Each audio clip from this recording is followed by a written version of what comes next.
IELTS exam అనేది కూడా so 3 different వేరియేషన్స్గా కూడా ఉంటుంది కదా సార్, అంటే like listening, hearing and writing kind of. నేను చెప్తాను మీకు. వెరీ గుడ్ క్వశ్చన్ అండి. Listening, speaking, writing and reading 4 models. 4 models. Okay right. 4 models. Reading, listening and writing ఒకటే డే టెస్ట్ అవుతుంది, 2.5 hours. Okay right. స్పీకింగ్ ఇంకొక maybe same day or an different day. ఒక test 2.5 hours, writing 1 hour, reading 1 hour, speaking 30 minutes, so 2.5 hours. Okay, అంతే. That's all. Speaking ఒక 20 minutes ఉంటాయి ఆ test. Maybe 1 or 2 days plus or minus అట్లా ఉండొచ్చు. అంటే ఈ మొత్తం దానిలలో కూడా అంటే ఎక్కువగా స్టూడెంట్స్ స్ట్రగుల్ అవుతున్నది దేని దగ్గర sir? Depends on individual sir. Okay. కొంతమందికి రైటింగ్ ఈజీ అవుతుంది, కొంతమందికి లిస్నింగ్ ఈజీ అయిపోతుంది. Because they are listening to English music and English songs, maybe their English pattern is very easy.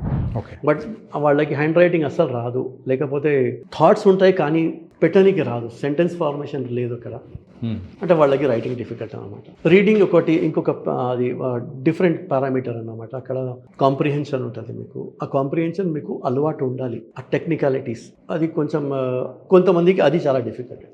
Depends on individual. Okay. And let us say which is easy, batting, bowling, wicket keeping or fielding. So it all depends again. ఇది కూడా అంతే. మతలబ్ ఒక complete player అవ్వాలంటే మొత్తం రావాలి మీకు.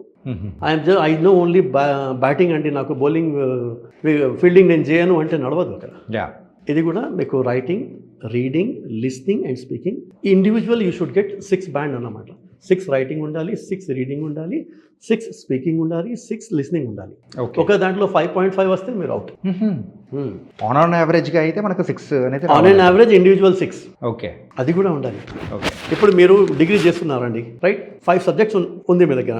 ఒక దాంట్లో 99, 99, 99, 99. ఒక సబ్జెక్ట్లో మీకు 10 మార్క్స్ వస్తుంది. Overall what is the score? Fail అంతే. But average if you see 99, 99 into 4, maybe you will get 85 or 80, but it will not work. Okay. So all parameters not less than 6 అని రాస్తారు university.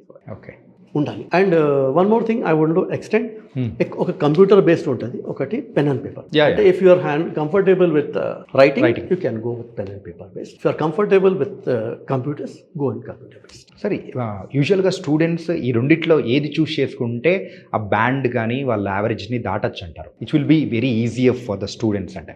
Again it all depends on their, అంటే వాళ్ళకి ఎట్లా easy అనిపిస్తుంది అట్లా. ఇప్పుడు మీ hand writing సరిగ్గా లేదండి అనుకోండి, ఫర్ ఎగ్జాంపుల్. ఓకే. మీరు పెన్ అండ్ పేపర్ బేస్ రాస్తే మీకు కంప్యూటర్ ప్రొఫెషన్సీ లేదు, టైపింగే రాదు మీకు అసలు. మీరు కంప్యూటర్ బేస్ వెళ్తున్నారు, మీరు ఏమవుతుంది ఇక్కడ? ఫెయిల్ అయిపోతుంది. అయితే whatever you are comfortable at, if you are comfortable at pen and paper, go with pen and paper. Handwriting should be write neatly, understandable, comprehensible, అర్థమైపోతుంది. కంప్యూటర్ బేస్ మీకు computer basic keyboard ఎట్లా operate చేయాలి అది రాస్తే సరిపోతుంది. అది కూడా నాకు రాదు, నేను ఎప్పుడు ఆన్ చేయలేదు, ఎందుకంటే నేను మొత్తం మొబైల్లోనే ఉంటున్నాను అంటే కొంచెం నేర్చుకోండి అక్కడ.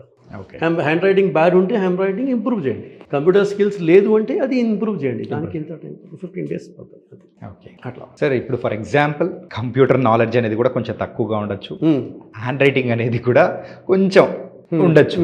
సో ఆ టైంలో ఏం చేయాలంటారు? ఇంప్రూవ్మెంట్ చేయాలి. అంతే.